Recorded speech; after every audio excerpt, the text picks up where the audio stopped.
Hello everyone. Fundamental of agronomy की श्रृंखला में आज एक नया टॉपिक लेके आ रहे हैं हम, जिसका नाम है मेथड्स ऑफ सोइंग। बड़ा इम्पोर्टेंट है क्योंकि हमने अभी पढ़ा कि टिलेज क्या होती है। हम उसके बाद लैंड प्रिपरेशंस की कौन कौन सी एक्टिविटीज होती हैं, स्पेशल टिलेज क्या होती है, सोइंग के लिए इम्प्लीमेंट्स की आवश्यकता पड़ती है। तो असल में सोइंग जो करते हैं वो मेन एक प्रोसेस, एक प्रैक्टिस होती है। ये एक फंडामेंटल प्रिंसिपल कह दो आप क्रॉप प्रोडक्शन का, जिसके आधार पर जो हमारी क्रॉप प्रोडक्शन, उसकी ग्रोथ, उसकी डेवलपमेंट और उसकी इकोनॉमिक्स डिपेंड करती है।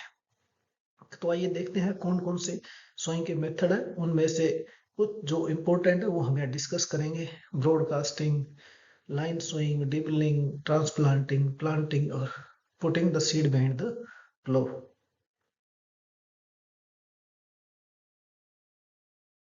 अब ब्रॉडकास्टिंग क्या है? जैसा कि पिक्चर एक में हम देख पा रहे हैं, इसमें एक किसान हाथ में कोई एक किट लेके खड़ा है और वो सीड्स को थ्रोली जमीन के ऊपर बिखेर रहा है। तो इसके लिए हमें कोई एक्स्ट्रा इम्प्लीमेंट की जरूरत नहीं रहती। बड़ा क्विक और चीपेस्ट मेथड है। कोई ज्यादा स्किल्ड लेबर की जरूरत नहीं पड़ती, इम्प्लीमेंट्स या टूल्स की जरूरत नहीं पड़ती। बस इसको ध्यान क्या रखना है कि थोड़ी सी बारिश हो तब भी हम इसकी स्वइंग पे जा सकते हैं। तो एक तो रेन फेड कंडीशंस में जहाँ पानी की मॉइस्चर की जमीन के अंदर दिक्कत होती है, तो उन जगह पर ये ब्रॉडकास्टिंग मेथड बहुत लाभदायक सिद्ध होता है। तो इसमें क्या करते हैं, हम सेटरिंग करते हैं सीड्स की अपने जो हाथ है उससे, जो ऑलरेडी प्रिपेयर्ड जो फील्ड है उसके ऊपर। उसको उसके बाद हम क्या करते हैं, या तो प्लैंकर चला देते हैं या लाइट कल्टीवेशन कर देते हैं हरों से या कल्टीवेटर से, ताकि जो हमने सीड ऊपर बिखेरे हैं वो मिट्टी से कवर हो जाए। तो ये है, इसके एडवांटेजेस भी थे। और अब इसके डिसएडवांटेजेस में क्या होता है कि सीड रेट की ज्यादा रिक्वायरमेंट पड़ती है, क्योंकि लाइन स्पेसिंग में या डिबलिंग मेथड में या ट्रांसप्लांटिंग मेथड में हमारे पास एक रो स्पेसिंग होती है, एक प्लांट टू प्लांट स्पेसिंग होती है। तो जब हम हाथ से बीजों को डालेंगे तो हमारे पास ऐसा कोई अ, तय मापदंड नहीं होता। तो सीड की रिक्वायरमेंट ज्यादा, हमें इसकी रिक्वायरमेंट होती है। क्रॉप का स्टैंड जो होता है वो यूनिफॉर्म नहीं रहता। गैपी जर्मिनेशन हो सकता है और डिफेक्टिव जर्मिनेशन भी हो सकता है। क्यों हो सकता है? जब हम हाथ से सीड को डाल लेंगे सोइंग के लिए, तो जो टूल या इम्प्लीमेंट उस मिट्टी से कवर करने के लिए डालेंगे, एक तो कहीं ऐसा भी हो सकता है कि वो मिट्टी कहीं ज्यादा उसके ऊपर कवर कर ले या कहीं कम हो। ज्यादा हो जाएगी तो उसको जर्मिनेशन में दिक्कत होगी, कम होगी या अनकवर्ड रह गई तो उसको बर्ड्स ले जाएंगे। अब दूसरा क्या होता है कि जब हम सीड बिखेरते हैं, ब्रॉडकास्ट करते हैं उनको जमीन के ऊपर, तो दो सीड्स के बीच में हो सकता है गैप भी बहुत रह जाए। तो ये इसके डिसएडवांटेज है। स्पेसिंग मेंटेन नहीं हो सकती, और इंटरकल्टिवेशन अगर हमें वीडिंग या इरिगेशन के लिए कोई चैनल वगैरह का काम करना है तो पॉसिबल नहीं है, बहुत डिफिकल्ट है। और उससे बहुत ज्यादा खेत में, जो हमारा फील्ड है, क्रॉप है, उसमें बहुत ज्यादा नुकसान होता है। तो ये मेथड तो क्विकेस्ट है। रेनफेड इलाके में या जहाँ कम बारिश होती है, शॉर्ट टाइम पीरियड के लिए जहाँ बारिश होती है, वहाँ सबसे अच्छा मेथड है। लेकिन इसके अंदर दिक्कत क्या होती है कि जो फसल का ग्रोइंग सीजन होता है, उसके अंदर कोई प्रैक्टिस करना चाहते हो आप फसल के बीच में, वो आसान नहीं है। वो बहुत मुश्किल है और बहुत कॉस्टली पड़ती है। नेक्स्ट है ड्रिलिंग और लाइन सोइंग। जैसा कि नाम से पता चलता है कि ड्रिल मशीन से हम क्या करते हैं, इसकी सोइंग करते हैं। तो ड्रिलिंग मशीन आपकी एनिमल ड्रोन भी हो सकती है और वो ट्रैक्टर ड्रोन भी हो सकती है। तो इसमें क्या होता है, हमारे पास स्पेसिंग का पता चल जाता है, सीड की मात्रा वो कम लगती है, और जो रोज होती है वो इक्वल डिस्टेंस पे आते हैं, क्योंकि सीड ड्रिल के ऊपर वो सोइंग की टाइम्स लगी हुई होती हैं। तो इसके अंदर क्या होगा, जो सोइंग होगी वो उसके अंदर हम जब जर्मिनेट हो जाएगी ग्रुप, तो इंटरकल्टिवेशन आराम से कर सकते हैं, क्योंकि रो और रो के बीच में शुरू से लेकर आखिरी तक एक जैसी स्पेसिंग रहेगी। और जब ऐसा रहेगा तो इसका मतलब बीज भी कम लगेगा इसके अंदर, और सोइंग क्या होगी, प्रॉपर जो मॉइस्चर लेवल होगा उसी पे जाके ये सोइंग के इम्प्लीमेंट्स यूज हो सकते हैं। वरना अगर कम जमीन के अंदर नमी है तो सीड ऊपर रह जाएगा और वो जर्मिनेट नहीं करेगा, उसको एडिक्वेट मॉइस्चर नहीं मिलेगा। और अगर पानी ज्यादा है और हमने इम्प्लीमेंट उसके अंदर से रन कर दिए सोइंग के, तो क्या होगा, जो पत्थर के एग्रीगेट टूट के उस फर्रोज में गिरेंगे, उनका वजन ज्यादा होगा और वो क्रॉप को इमर्ज होने में दिक्कत क्रिएट करेगा। अब इसके कुछ डिसएडवांटेज भी हैं इसके साथ साथ, एक तो इम्प्लीमेंट्स की जरूरत पड़ेगी, हल की जरूरत पड़ेगी, सोइंग मशीन की जरूरत पड़ेगी, ड्रिल की जरूरत पड़ेगी, ट्रैक्टर की जरूरत पड़ेगी, तेल की जरूरत पड़ेगी, स्किल्ड मैनुअल लेबर की जरूरत पड़ेगी, जो डेप्थ को, जो सोइंग डेप्थ है उसको मेंटेन कर सके। तो एक स्किल्ड पर्सन इसमें रिक्वायर्ड है, जबकि ब्रॉडकास्टिंग में ऐसा कुछ रिक्वायर्ड नहीं रहता। फिर है डिबलिंग। डिबलिंग में क्या खास बात होती है? डिबलिंग में एक इंपॉर्टेंट बात होती है कि हमारे पास पहले से हमें पता है कि किस स्पेसिंग पे, किस डेप्थ पे हमें बीज को लगाना है। तो ये हम डिबलिंग कहीं भी कर सकते हैं, कॉमन फील्ड में भी कैसे कर सकते हैं डिबलिंग। जैसे आजकल कपास की सोइंग होती है, इसकी कॉटन की, रेज एंड फरो मेथड्स में भी कर सकते हैं, बेड्स पे भी कर सकते हैं और चैनल में भी कर सकते हैं। तो ये जो सोयल के अंदर, किसी भी प्रकार के सोयल के अंदर ये प्रैक्टिस की जा सकती है। और लेकिन उनकी करी जाएगी जिनका सीड बहुत कॉस्टली होगा और जिनके लिए प्रॉपर जो इंटर कल्टीवेशन की बार बार जरूरत पड़ती है। तो इसमें भी वो सेम जो ड्रिल में फायदा होता था, रोज और प्लांट की स्पेसिंग मेंटेन हो सकती है, डिजायर्ड डेप्थ पे प्लांट जाता है, ऑप्टिमम प्लांट पॉपुलेशन को बहुत आसानी से मेंटेन किया जा सकता है। लेजर सीड रिक्वायरमेंट की जरूरत पड़ती है क्योंकि पानी का बहाव एक समान चाहिए, वरना क्या होगा, जब नमी ऊपर नीचे रहेगी या कम ज्यादा रहेगी तो पहले हमारे स्पेशली प्लांटेड क्रॉप है, तो किसी एक प्लांट को भी अगर मिस हो जाता है तो इसका मतलब हमारी बीच का गैप बहुत रहेगा, तो ऑप्टिमम प्लांट पॉपुलेशन उसमें मेंटेन करना मुश्किल हो जाएगा। जबकि स्पेसिंग बहुत बड़ी है, तो इंटर स्पेसिंग जो स्पेस है उसके अंदर इंटर क्रॉप भी ली जा सकती है और इंटर कल्टीवेशन की प्रैक्टिसेस की जा सकती है। जैसे कपास का एग्जांपल लिया हमने, कपास की जब बीडिंग करते हैं तो उसमें अंदर वेडर जो होता है इम्प्लीमेंट, तो वो आसानी से रो में चल जाता है, तो हम मैनुअल लेबर करने की जरूरत नहीं रहती। अब इसमें डिसएडवांटेज है। एक तो लेबर है, जैसा कि हम पिक्चर में देख पा रहे हैं ऊपर, बहुत सारी लेबर की जरूरत पड़ती है, टाइम कंज्यूमिंग प्रोसेस है, क्योंकि हमें जहाँ सीड को प्लेस करना है वो जगह पहले से मार्क करनी पड़ती है। जैसे इसमें हम देख रहे हैं कि रस्सी लगा रखी है, वो आगे अगले प्लेसिंग पे फिर रस्सी लगाएंगे तो हम वो सीड को ड्रॉप करेंगे। हाई वैल्यू और बोल्ड सीडेड क्रॉप्स की सोइंग की जाती है और इसमें स्ट्रिक्ट सुपरविजन की जरूरत पड़ती है, क्योंकि इंटर कल्टीवेशन होगा बाद में मशीन से होगा।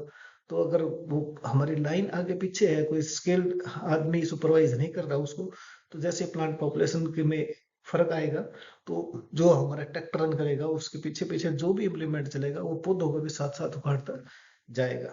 तो डिबलिंग मेथड्स अच्छी, क्रॉप जिनके पैसे बहुत सीड का लगता है उन क्रॉप्स के लिए इजी है, इसमें इंटरक्रॉपिंग भी पॉसिबल है और इंटर कल्टीवेशन भी बहुत आसानी से प्रोसेस की जा सकती है।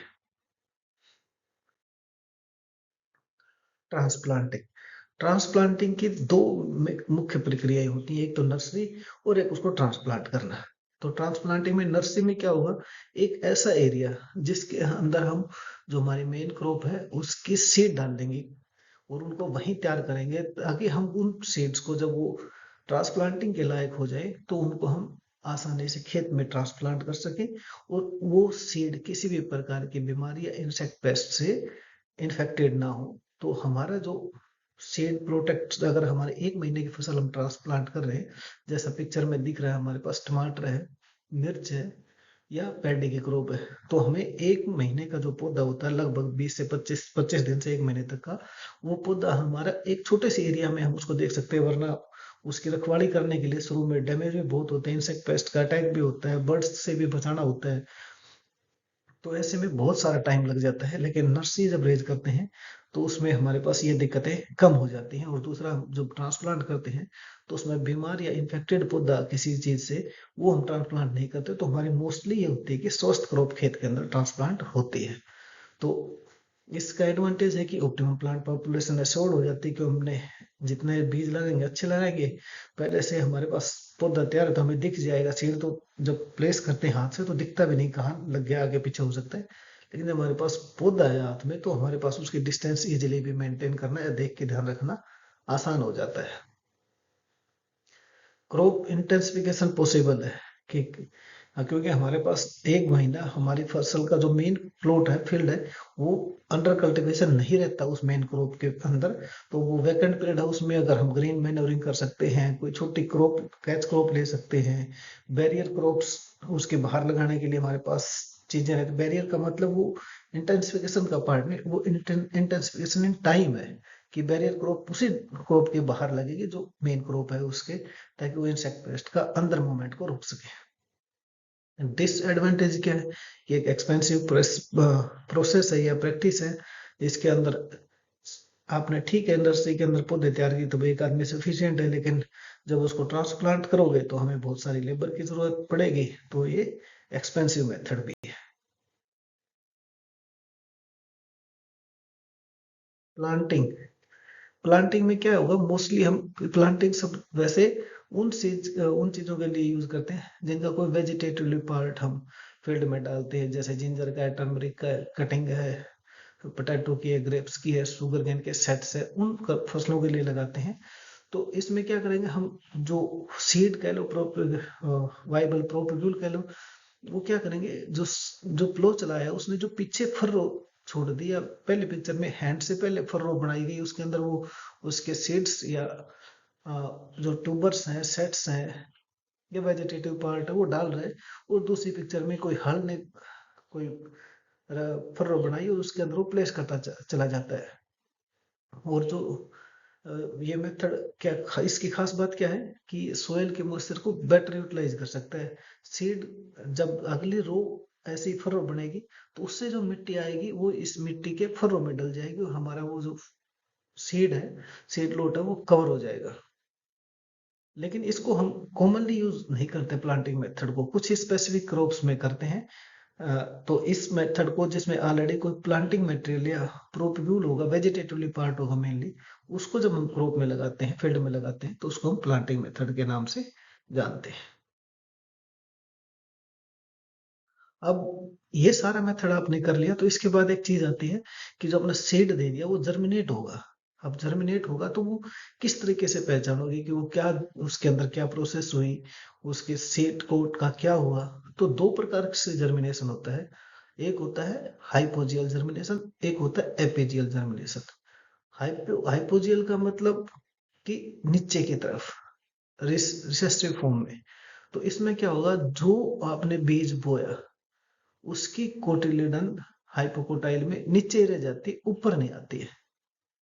जैसे पिक्चर एक में आप दाई साइड देखोगे तो आपको दिखेगा कि रूट हेयर है, एपिकोटाइल है, और जो कोटिलिडन है वो जमीन के अंदर है। ऊपर क्या निकला, हमारा प्लूम्यूल निकलता है, ये हाइपोजियल जर्मिनेशन है। जबकि एपिजियल, एपिजियल का मतलब ऊपर की सतह, जिस जर्मिनेशन में एपिकोटाइल जमीन से ऊपर आ जाती है। इस पिक्चर में जो दाएं तरफ बाएं से की तरफ जो प्लांट निकला हुआ है, उसके अंदर जो उसकी प्लूमूल है उसके साथ साथ एपिक जो कोटिलिडन है वो बाहर निकली हुई है। तो जिसमें कोटिलिडन बाहर आ जाए एपिडर्मिस से या अपर सरफेस से बाहर आ जाए वो एपिजियल जर्मिनेशन, जिसमें ना आए वो हाइपोजियल जर्मिनेशन। अब आते हैं जर्मिनेशन के फैक्टर्स। तो जो फैक्टर्स होते हैं, बहुत सारे फैक्टर्स होते हैं जर्मिनेशन को जो गवर्न करते हैं। तो अगर सोयल के टाइप है, टेक्सचर है, स्ट्रक्चर है, यानी सोयल सैंडी है, क्लेई है, लोम है, टेक्सचर में सैंड सेल्ट की मात्रा कितनी है, स्ट्रक्चर कितने है, प्लेटी है, कोलुमनर है, और उसके अंदर प्रेजेंस ऑफ माइक्रो ऑर्गेनिज्म, जो ऑर्गेनिक कार्बन की मात्रा के ऊपर डिपेंड करते हैं, ये कम ज्यादा होंगे तो हमें जर्मिनेशन का हमारा विपरीत या सुगम प्रभाव पड़ता है। जैसे क्ले सोयल होगी, पानी ज्यादा है, जर्मिनेशन नहीं होगा, डिस्ट्रॉय हो जाएगा। कम है तो ड्राई हो जाएगी सॉइल, कॉम्पैक्ट हो जाएगी, जर्मिनेशन नहीं होगा। तो हमें इन चीजों का ध्यान रखना पड़ता है कि सॉइल जैसी होगी वैसे ही हमें उसकी जर्मिनेशन की प्रक्रिया होगी वो करनी पड़ेगी, सीड की सोइंग की प्रक्रियाएं करनी पड़ेंगी ताकि जर्मिनेशन अच्छा हो। मॉइस्चर बड़ा इंपॉर्टेंट है, क्योंकि सोइंग से लेकर हार्वेस्टिंग तक बड़ा इंपॉर्टेंट रोल प्ले करेगा। अगर सोइंग के टाइम पे टेम्परेचर, सॉरी, मॉइस्चर कम है तो ड्राई रहेगा, सीड ड्राई रहेगा तो एंजाइम एक्टिवेट नहीं होंगे, सीड जर्मिनेट नहीं होगा। ज्यादा है तो उसके अंदर फंगस लग जाएंगे, इंसेक्ट पेस्ट का अटैक होगा और वो डिस्ट्रॉय हो जाएगा। मॉइस्चर क्रिटिकल लिमिट्स में नहीं होता तो यील्ड बहुत ड्रास्टिक तरीके से गिरती है। तो मॉइस्चर का बड़ा अहम रोल है, क्योंकि जो प्लांट का मोटा होता है वजन का हिस्सा, वो पानी से आता है, 60 से 80% तक चला जाता है, और वो मॉइस्चर ही कम है तो सीधी सी बात है प्लांट अपनी ग्रोथ नहीं ले पाएगा। टेम्परेचर बड़ा इंपॉर्टेंट है, क्योंकि हमने पढ़ा है कि जो स्विंग करते हैं तो हर ग्रुप का टाइम है कि अर्ली है, ये मिड है, लेट है। तो इसका मतलब अर्ली मिड लेट का मतलब क्या, उस पर्टिकुलर सीड के जर्मिनेशन के लिए बेस्ट टेम्परेचर। बेस टेम्परेचर वो तापमान होता है जिसके बिना उसके एंजाइम एक्टिवेट नहीं होते, प्लांट वाटर को जो सीड इम्बाइब नहीं करता माइक्रोपाइल से, और जर्मिनेशन नहीं होता। और अगर क्रिटिकल लिमिट से ऊपर चला जाता है टेम्परेचर उसके ग्रोइंग सीजन में, तो फोटोसिंथेसिस पीछे रह जाती है और फोटो रेस्पिरेशन बढ़ जाती है, अल्टीमेटली प्लांट की यील्ड घटती है। लाइट है, अगर आपको लाइट का, हमारा जो विजिबल लाइट का स्पेक्ट्रम है उसमें 660 नैनोमीटर तक की लाइट होती है, वो प्रमोट करती है जर्मिनेशन को। जब 630 से ऊपर चली जाती है, 730 से ऊपर चली जाती है, तो जर्मिनेशन को कम करती है। तो इस प्रकार हम देखते हैं कि लाइट का भी बड़ा इंपॉर्टेंट या महत्वपूर्ण रोल है सीड के जर्मिनेशन में।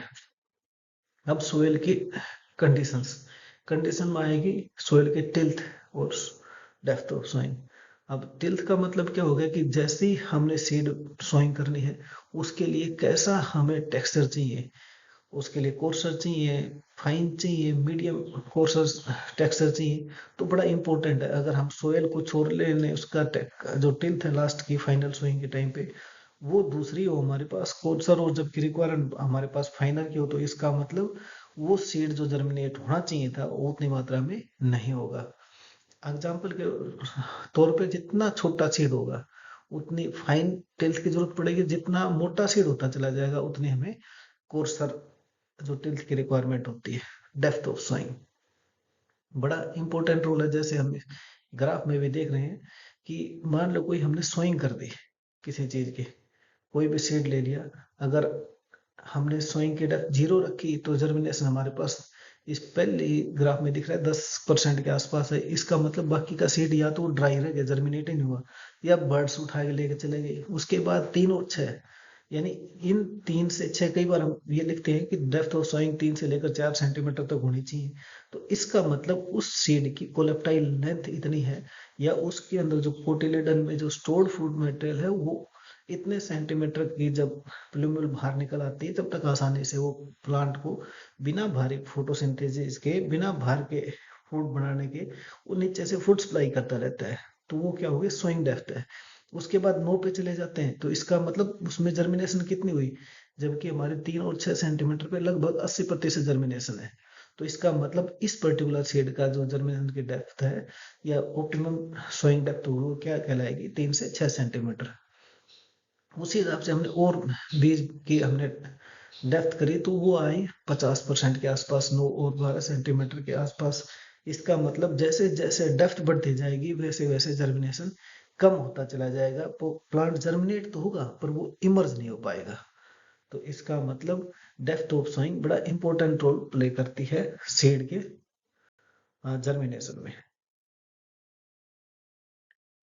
कोई आह हवा में उछाले जाए, दिल के छालों की टेस निकाले जाए, उसने खुद को फिर एहसासों से ऊपर रखा, कुछ कमी रही खुद को और तरासा जाए, जाने हुआ क्या, जाने क्या मजबूरी हो, उसे वादों की दलदल में माही अब और ना घसीटा जाए। तो धन्यवाद। फंडामेंटल्स ऑफ एग्रोनॉमी की इस श्रृंखला में आप हमसे जुड़े रहिए। धन्यवाद।